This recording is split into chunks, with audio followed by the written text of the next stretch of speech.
First thing I thought of when I saw the title, The Night Agent. Night. What's up, Netflix fans? Welcome back to the channel. If you didn't come for SpongeBob references, why are you here? Today we're talking The Night Agent. This is a brand new series. Reminds me of a few other shows we've gotten as of late. We'll talk about that. But low-level FBI agent Peter Sutherland, that's the most night agent name, works in the basement of the White House, manning a phone that never rings until the night it does, propelling him into a conspiracy that leads all the way to the Oval Office. Gabriel Basso stars as Peter Sutherland. You also have notable names like D.B. Woodside and Hong Chow, who's been in the awards talk as of late, fresh off of an Oscar nomination. And this series is rated TV mature for all of the things you expect in a spy espionage type of show. It reminds me of a series like Reacher on Amazon Prime, although there are some distinctions. We'll talk about that. You also recently had The Recruit starring Noah Centineo, which I thought was a bit more charming and authentic than this series. So you're making that comparison almost immediately to several shows we've seen on these streaming platforms over the past several years. I was hoping for something along the lines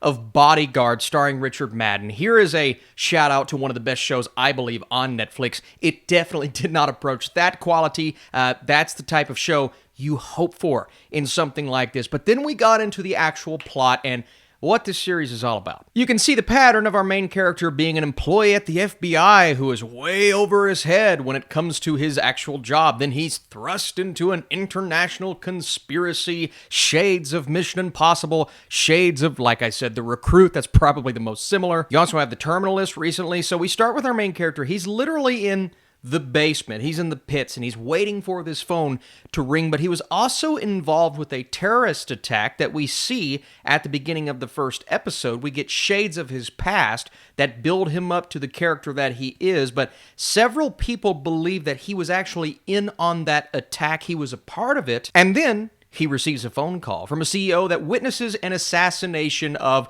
someone very important to her, and Peter finds himself tasked with protecting this character, whose name is Rose. And of course, we have our two main characters that come together due to these circumstances. They meet up and they're kind of thrust on this adventure, which features action, espionage, a couple of really intense and honestly entertaining fight sequences. You are constantly either running from assassins or assassination attempts. They have people on their tail at all times.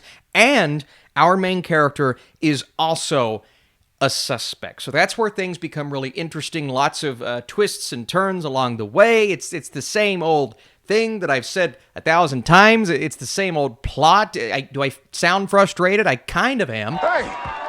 Take it easy. But at the same time, there's entertainment to be had with this show. You know, I'll do a review like this, then I'll get complaints like, Austin, sometimes you just gotta turn your brain off and enjoy the show for what it is. I could say that about literally anything I'm watching. But then there would be no criticisms. And I'm a movie critic, so there's got to be something here, right? So the series is 10 episodes, 45 to 50 minutes long. I do believe that could have been shortened, either an 8-episode run or maybe 35 minutes apiece, just to make the pacing go a bit quicker, which could in turn make it better. At the same time, I understand you're fleshing out a lot of plot points, and sometimes a series like this can very easily become overcomplicated. I don't think that's the criticism I have for this show. If anything, it's extremely easy to follow, to the point to where you start to suspect things that are going to happen. I don't want to give away spoilers here, but this all brings me to maybe my main criticism with the show.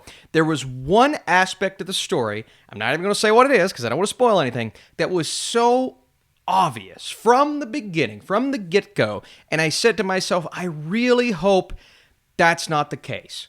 And unfortunately, that was the case. And that bummed me out so much that I sat through this and I was kind of invested. I was kind of enjoying it. We'll talk about some of these action sequences. But when you get that inevitable moment in the series that I personally saw coming from a mile away, and maybe that's my fault. Maybe I watched too many of these shows. All the shows I've talked about, I've either talked about on this channel or reviewed.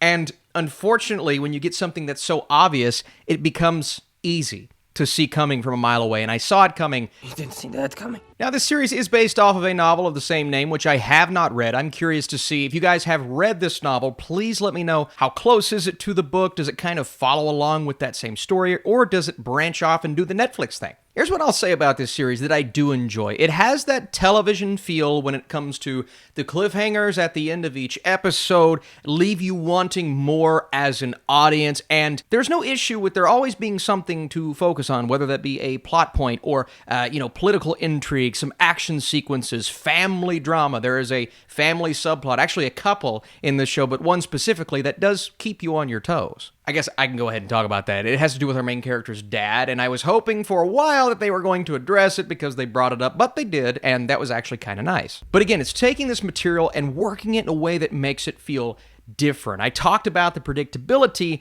but I haven't yet talked about some of the melodramatic dialogue, conversations between characters that just don't feel authentic. At times, it doesn't really feel realistic. They talk to each other like people in a show talk to each other, instead of people in real life. It's to the point to where they should just look at the camera and go, "You're still here." And sometimes, if the show warrants it, I'm okay with melodramatic dialogue, but at other points with something like this that tries to feel as real as possible, I'm like, I just don't know if that belongs. And speaking upon realism, there are times where the assassins are chasing our main characters, and I'm like, there are so many opportunities here to take out your target, and you just don't do it, and you keep letting him get away, and the cycle continues that repeats itself in almost every single episode, and I'm going, that seems convenient. Look, I know I've had my complaints, but there are story beats that will keep you on the edge of your seat. There was one moment in particular that was absolutely gripping. I thought it was fantastic. If you guys are here right now before I give you my score and you want to drop a like, that would be fantastic. That helps this channel. More Netflix reviews on their way. I'm going to be in Cleveland this weekend, but I'll talk about that. First off,